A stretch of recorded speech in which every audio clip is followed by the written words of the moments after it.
Hi, today I will talk about article 13 और हम इसमें आज ये जानेंगे कि जो आर्टिकल 13 है वो कैसे लोगों के राइट्स और फ्रीडम को स्टेट के आर्बिट्रेरी इन्वेजन से बचाती है। फर्स्ट सेकेंड, हम इसमें ये भी जानेंगे कि जो डॉक्ट्रिन ऑफ द सेवरेबिलिटी है वो क्या है। दूसरा, इसमें हम ये भी जानेंगे कि the doctrine of the eclipse है वो क्या है।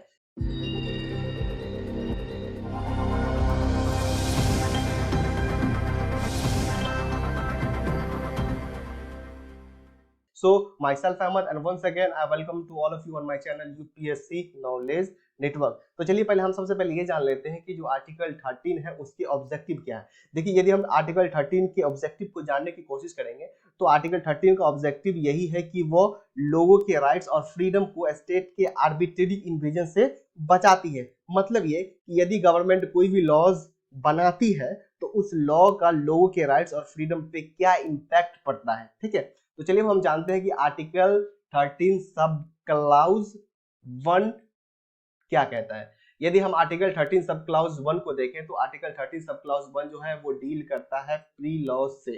ठीक है, अब प्री लॉज क्या होता है? देखिए, कॉन्स्टिट्यूशन बनने से पहले जो भी लॉज थे, है ना, उसे हम प्री लॉज कहते हैं। मतलब कि कॉन्स्टिट्यूशन बनने से जो भी लॉज थे जिसके थ्रू इंडिया को गवर्न किया जाता था उस लॉ को हम प्री लॉज कहते हैं। ठीक है, तो आप याद रखिएगा जो आर्टिकल 13 सब क्लाउज 1 है वो डील करता है प्री लॉज से। मतलब ये कि कोई भी प्री लॉज है जो कि फंडामेंटल राइट के कंसिस्ट नहीं है, मतलब फंडामेंटल राइट्स के अगेंस्ट में है, तो वो लॉ हो जाएगा वाइड। आपको सिर्फ इतना याद रखना है कि आर्टिकल 13 सब क्लाउज 1 जो है वो डील करता है प्री लॉज से। मतलब कि कोई भी ऐसा प्री लॉज है जो कि फंडामेंटल राइट्स के अगेंस्ट में है तो वो लॉ हो जाएगा वाइड। ठीक है, तो चलिए हम आगे ये जानते हैं कि आर्टिकल 13 सब क्लाउज 2 क्या कहता है। देखिए, आर्टिकल 13 सब क्लाउज 2 जो है वो डील करता है पोस्ट कॉन्स्टिट्यूशनल लॉज से। ठीक है, अब क्वेश्चन यहाँ पे ये उठता है कि पोस्ट कॉन्स्टिट्यूशनल लॉज हम किसे कहते हैं। देखिए, कॉन्स्टिट्यूशन बनने के बाद गवर्नमेंट ने जितने भी लॉज लाए हैं अभी तक उस सारे लॉ को हम बोलते हैं पोस्ट कॉन्स्टिट्यूशनल लॉ। ठीक है, तो आपको इसमें समझना क्या है, आपको सिर्फ ये समझना है कि आर्टिकल 13 सब क्लॉज 2 जो है वो डील करता है पोस्ट कॉन्स्टिट्यूशनल लॉ से। और यदि पोस्ट कॉन्स्टिट्यूशनल लॉ में कोई ऐसा लॉ है जो कि फंडामेंटल राइट्स के अगेंस्ट में है, वो भी जो लॉ है वो हो जाएगा वाइड। अब क्वेश्चन ये उठता है कि मान लीजिए कोई ऐसा प्री लॉज है या कोई ऐसा पोस्ट कॉन्स्टिट्यूशनल लॉज है जिसके कुछ प्रोविजन या जिसके कुछ क्लाउज जो है फंडामेंटल राइट्स के अगेंस्ट में है। ठीक है, तो उस प्रोविजन से या उस क्लाउज से हम कैसे डील करेंगे? उस प्रोविजन से और उस क्लाउज जो कि फंडामेंटल राइट्स के अगेंस्ट में है उससे डील करने के लिए अंडर आर्टिकल 13 दो डॉक्ट्रिन को दी गई है। ठीक है, पहला डॉक्ट्रिन है the doctrine of the severability, दूसरा है डॉक्ट्रिन ऑफ द एक्लिप्स। तो चलिए हम इस दोनों डॉक्ट्रिन को जानते हैं वन बाय वन। तो चलिए पहले हम ये जानते हैं कि डॉक्ट्रिन ऑफ द सेवरेबिलिटी क्या होता है। देखिए, सेवरेबिलिटी का मतलब ही होता है टू सेपरेट, मतलब कि अलग कर देना। ठीक है, मान लीजिए एक एक्ट है जिसमें 20 क्लाउजेस हैं। ठीक है, लेकिन इस एक्ट में एक क्लाउजेस है जो कि फंडामेंटल राइट्स के अगेंस्ट में है। तब हम क्या करेंगे, वो जो एक क्लाउज है जो कि फंडामेंटल राइट्स के अगेंस्ट में है उसको हम इनवैलिड कर देंगे, ना कि पूरे एक्ट को।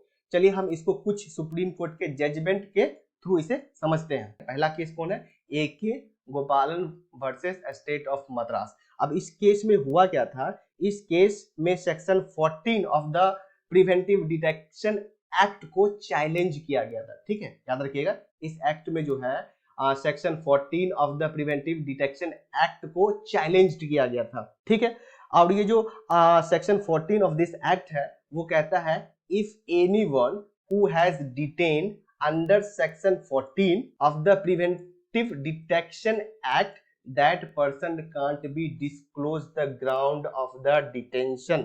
ठीक है, मतलब ये कि सेक्शन 14 ऑफ दिस एक्ट के तहत यदि कोई व्यक्ति को डिटेन किया जाता है या हिरासत में लिया जाता है तो वो जो व्यक्ति है वो कोर्ट में ये नहीं बता सकता कि उसको किस ग्राउंड पे या किस बेसिस पे उसे अरेस्ट किया गया है। ठीक है, तो ये जो section 14 of this act was against the fundamental rights. So applying the doctrine of the severability, the section 14 of this act has been invalid, not the complete act। section 14 है जो कि फंडामेंटल राइट्स के against में था, तो क्या किया गया कि ये जो सेक्शन था 14 इसको सिर्फ इनवैलिड कर दिया गया, ना कि पूरे एक्ट को। ठीक है, तो आप इस बात को याद रखिएगा। देखिए, RMDC versus union of the India.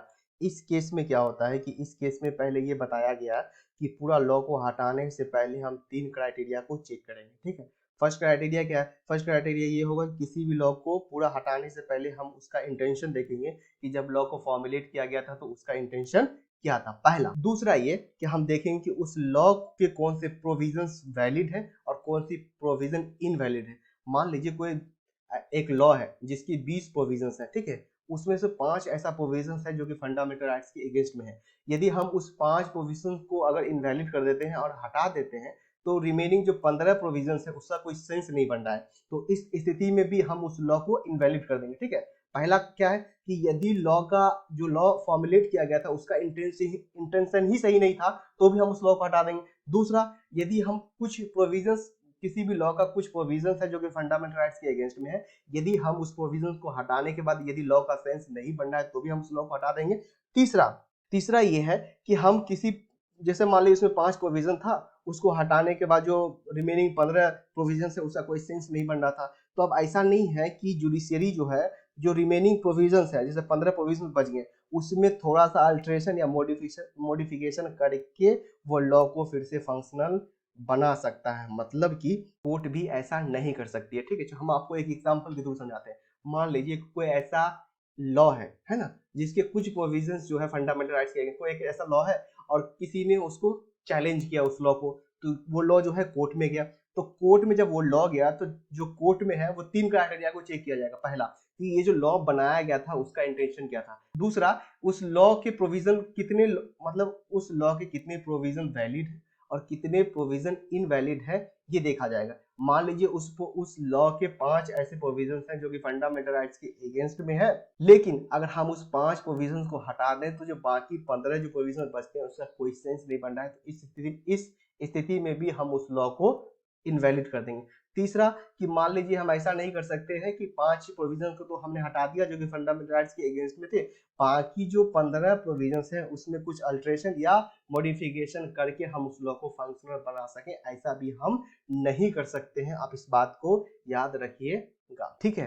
क्योंकि अगर जुडिशरी ऐसा करती है कि 5 प्रोविजन जो इनवैलिड है उसको हटा के और कुछ 1-2 प्रोविजंस को इसमें ऐड करके या इंसर्ट करके उस लॉ को अगर फंक्शनल, ऐसा अगर जुडिशरी कर देती, तब ये जो है जुडिशरी लेजिस्लेशन कहलाता। मतलब ये क्या हो जाता? जुडिशरी लेजिस्लेशन हो जाता। मतलब कि जुडिशरी लॉ बना रही है, जबकि लॉ जो बनाने का काम किसका है? लेजिस्लेचर का है, ठीक है। तो आपको इतना याद रखना है कि जो जुडिशरी है वो सिर्फ जुडिशियल रिव्यू कर सकती है। मतलब कि किसी भी लॉ का जुडिशियल रिव्यू कर सकती है। मतलब अब जुडिशियल रिव्यू क्या होता है? देखिए, जुडिशियल रिव्यू का मतलब ये होता है कि जुडिशरी किसी भी लॉ को देखकर ये पता करेगी कि वो लॉ जो है अकॉर्डिंग टू कॉन्स्टिट्यूशन है या नहीं है। अगर वो लॉ अकॉर्डिंग टू कॉन्स्टिट्यूशन नहीं है तब जुडिशरी उस लॉ को नल एंड वाइड कर देगी, ठीक है, उस लॉ को इनवैलिड कर देगी। लेकिन जुडिशरी ऐसा नहीं कर सकती है कि किसी भी लॉ में कुछ प्रोविजन को इंसर्ट करके उस लॉ को फंक्शनल बना सके, ठीक है।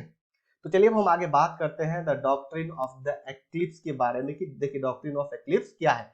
देखिए, एक्लिप्स का मतलब ही होता है टू हाइड, मतलब कि छुपा देना, ठीक है। जैसे कि सोलर एक्लिप्स होता है, सूर्य ग्रहण का मतलब यही होता है कि धरती और जो सूरज है इसके बीच में कौन आ गया है? मून आ गया है, जिसके वजह से धरती से सन नहीं दिख रहा है। इसका कतई ये मतलब नहीं होता है कि सन का एग्जिस्टेंस खत्म हो गया है। वैसे ही अगर हम किसी भी लॉ में doctrine of the eclipse apply करते हैं तो वो प्रोविजन छुप जाता है, मतलब जो प्रोविजन फंडामेंटल राइट्स के अगेंस्ट हो, ठीक है, लेकिन उस प्रोविजन का एग्जिस्टेंस होता है। मतलब कि वो जो प्रोविजन है वो नॉन फंक्शनल हो जाता है, इनऑपरेटिव हो जाता है, लेकिन उस प्रोविजन का एग्जिस्टेंस होता है, ठीक है। तो चलिए हम इसको कुछ सुप्रीम कोर्ट के जजमेंट के थ्रू समझते हैं। इसका पहला केस था Bhikaji versus state of the Madhya Pradesh. अब देखिए इस केस में जो है 1947 बेरर मोटर व्हीकल एक्ट जो है इसको चैलेंज्ड किया गया था, क्योंकि इस एक्ट के कुछ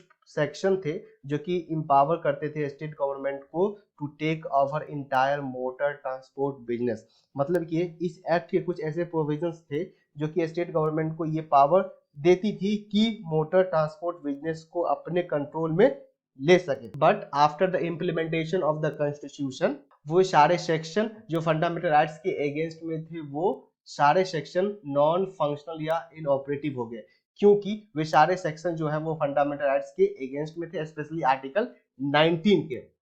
ठीक है, तो मतलब आप इस लॉ को देखें तो ये लॉ जो है 1947 का ही लॉ है, लेकिन कॉन्स्टिट्यूशन इंप्लीमेंट कब हुआ? 26 जनवरी 1950 में। ठीक है, तो कॉन्स्टिट्यूशन इंप्लीमेंट होने के बाद जितने भी सेक्शन इसके थे जो फंडामेंटल राइट्स के अगेंस्ट में थे वो सारे जो है नॉन फंक्शनल हो गए। ठीक है, क्योंकि who will prevail?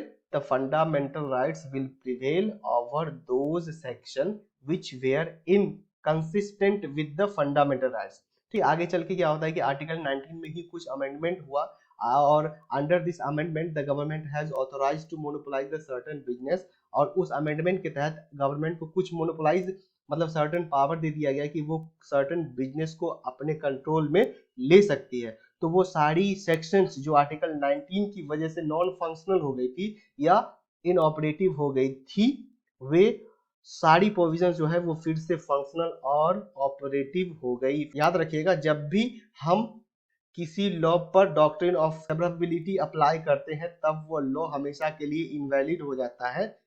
ठीक है, लेकिन हम जब भी किसी लॉ पे the doctrine of the eclipse लगाएंगे तो वो जो प्रोविजंस है जो कि फंडामेंटल राइट्स के अगेंस्ट में है वो प्रोविजंस नॉन फंक्शनल हो जाएगा, इनऑपरेटिव हो जाएगा, लेकिन उसका एग्जिस्टेंस रहेगा। ठीक है, तो यही अंतर है दोनों में, the doctrine of the eclipse और the doctrine of the severability. ठीक है, सी कुछ फंडामेंटल राइट सिर्फ इंडियन सिटीजन को दिए गए हैं, such as the article 15, article 16, article 29 and article 13 and article 19 भी। ठीक है, यहाँ पे मैंने लिखा नहीं है लेकिन आप इसको आर्टिकल 19 कह सकते हैं। ठीक है, चलिए इसको हम एक केस के थ्रू समझते हैं, जो केस है गुजरात वर्सेस अंबिका मिल। ठीक है, अब देखिए अंबिका मिल एक फॉरेन कंपनी थी जिसने पिटीशन फाइल की थी कि जो Bombay labour welfare fund act है वो अनकॉन्स्टिट्यूशनल है, क्योंकि अंडर आर्टिकल 19 सब क्लाउज 1F के अगेंस्ट में है। ठीक है, आर्टिकल 19 सब क्लाउज 1F जो है ये डील करता है राइट टू प्रॉपर्टी। लेकिन देखिए ये केस कब फाइल हुआ था, इसका जजमेंट कब आया था? 1974 में। देखिए एक बात याद रखिएगा, जो राइट टू प्रॉपर्टी है ये उस समय फंडामेंटल राइट्स था, ये लीगल राइट कब बना है? 1978 में, है ना, जबकि 1978 में 44th कॉन्स्टिट्यूशन अमेंडमेंट के थ्रू इसको जो है लीगल राइट किया गया था। आप इस बात को याद रखिएगा। लेकिन जब ये केस चल रहा था उस समय जो राइट टू प्रॉपर्टी है वो फंडामेंटल राइट्स हुआ करता था। ठीक है, अब इस केस में हुआ क्या था कि इस केस में जो गुजरात के हाई कोर्ट थे उसने जजमेंट दे दिया अंबिका मिल के फेवर में, लेकिन सुप्रीम कोर्ट ने ओवर रूल करते हुए कहा कि आर्टिकल 19 तो सिर्फ इंडियन सिटीजन के लिए है, मतलब कि आर्टिकल जो 19 है वो तो सिर्फ इंडियन सिटीजन के लिए एप्लीकेबल है, और जो अंबिका मिल एक फॉरेन कंपनी है और जो कि रजिस्टर्ड है under company act, so the doctrine of the eclipse would not apply here. मतलब कि जो आर्टिकल जो 19 है वो तो इंडियन सिटीजन के लिए है, अगर कोई ऐसा लॉ है जो कि आर्टिकल 19 के अगेंस्ट में है तो वो नॉन फंक्शनल तो हो जाएगा इंडियन के लिए ना, फॉरेन के लिए तो नहीं होगा। और ये यहाँ जो अंबिका मिल है ये एक कंपनी है, फॉरेन कंपनी है, तो इसमें कैसे अप्लाई होगा? ठीक है, तो इसमें क्या होगा कि वो जो लॉ है that piece of the legislation is still operative for the company and the non citizen. तो आप याद रखिएगा, तो इसमें कोर्ट ने यही कहा कि वो जो एक्ट है वो सिर्फ नॉन फंक्शनल और इनऑपरेटिव होगा सिर्फ इंडियन सिटीजन के लिए, ना कि फॉरेनर और कंपनी के लिए। ठीक है, तो चलिए अब हम देखते हैं, चलिए अब हम बात करते हैं आर्टिकल 13 सब क्लाउज 3 के बारे में। ठीक है, देखिए आर्टिकल जो 13 है, आर्टिकल 13 सब क्लाउज 3 जो है ये डिस्क्राइब करता है कि व्हाट इज द लॉ। मतलब according to article 13 sub clause 3, law includes any ordinance, order, bye law, rule, regulation, notification, custom या usage having in the territory of the India the force of law. मतलब according to article 13 sub clause 3 के हिसाब से law के definition में क्या क्या आता है, याद रखिएगा। लॉ के डिफिनेशन में क्या क्या आता है? कोई भी ऑर्डिनेंस, कोई भी order, bye law, rule, regulation, notification, custom and the usage. But याद रखिएगा टू एक्सेप्शंस आर देयर। वो कौन कौन सा है? पहला है कि एडमिनिस्ट्रेटिव एंड एग्जीक्यूटिव ऑर्डर्स, दूसरा है पर्सनल लॉ। तो चलिए हम इसको वन बाय वन जानते हैं। पहला है एडमिनिस्ट्रेटिव और एग्जीक्यूटिव ऑर्डर अंडर आर्टिकल 13 में कवर होगा। याद रखिएगा, administrative and executive order under article 13 में कवर होगा, लेकिन अगर इस एडमिनिस्ट्रेटिव और एग्जीक्यूटिव ऑर्डर का नेचर सिर्फ इंस्ट्रक्शन के लिए है या सिर्फ गाइडलाइंस के रूप में किया गया है, तब जो है ये एडमिनिस्ट्रेटिव एंड एग्जीक्यूटिव ऑर्डर को अंडर आर्टिकल 13 के तहत कवर नहीं किया जाएगा।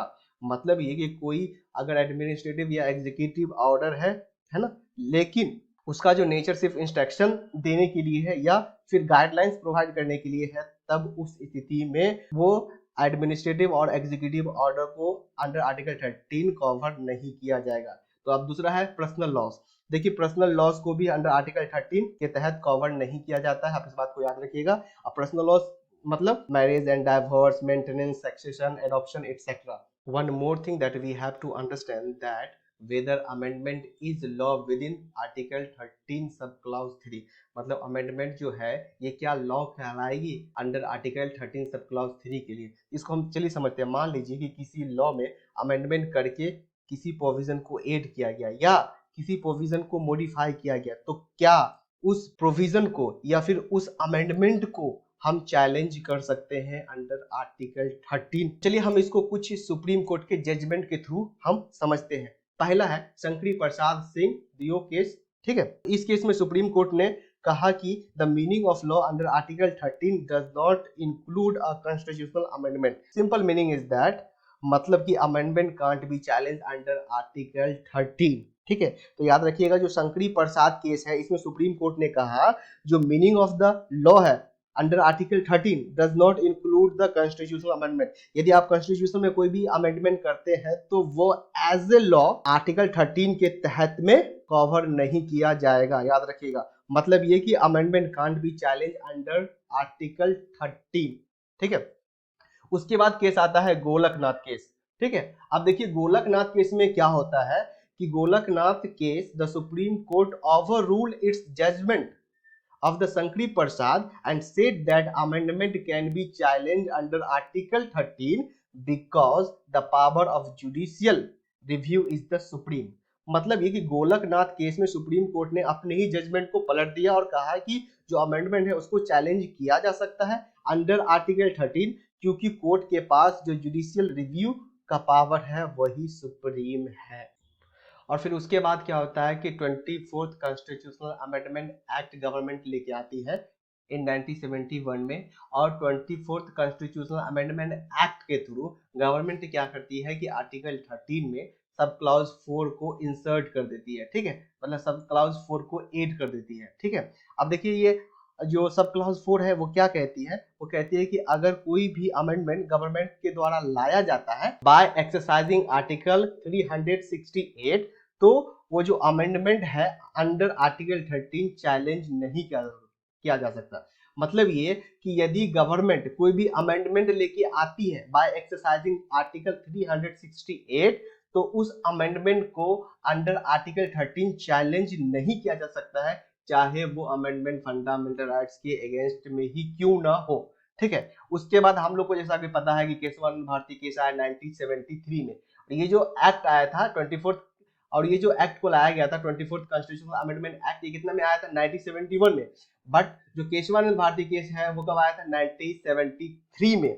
अब केशवानंद भारती केस में सुप्रीम कोर्ट ने कहा, देखिए अब होता क्या है कि सुप्रीम कोर्ट ये कहता है कि ठीक है, यदि गवर्नमेंट कोई भी अमेंडमेंट लेके आती है बाय यूजिंग आर्टिकल 368, तो उस अमेंडमेंट को अंडर आर्टिकल 13 चैलेंज नहीं किया जा सकता, but you can't amend the basic structure of the constitution, ठीक है। आप जो अमेंडमेंट लेके आएंगे अंडर आर्टिकल 368, उस अमेंडमेंट को चैलेंज नहीं किया जाएगा अंडर आर्टिकल 13, बट जो बेसिक स्ट्रक्चर है कॉन्स्टिट्यूशन का आप उसको अमेंड नहीं कर सकते हैं। और हमें पता है कि जो आर्टिकल 13 है वो फंडामेंटल राइट्स का पार्ट है, और फंडामेंटल राइट्स को कवर किया गया है under part 3 of Indian constitution, ठीक है।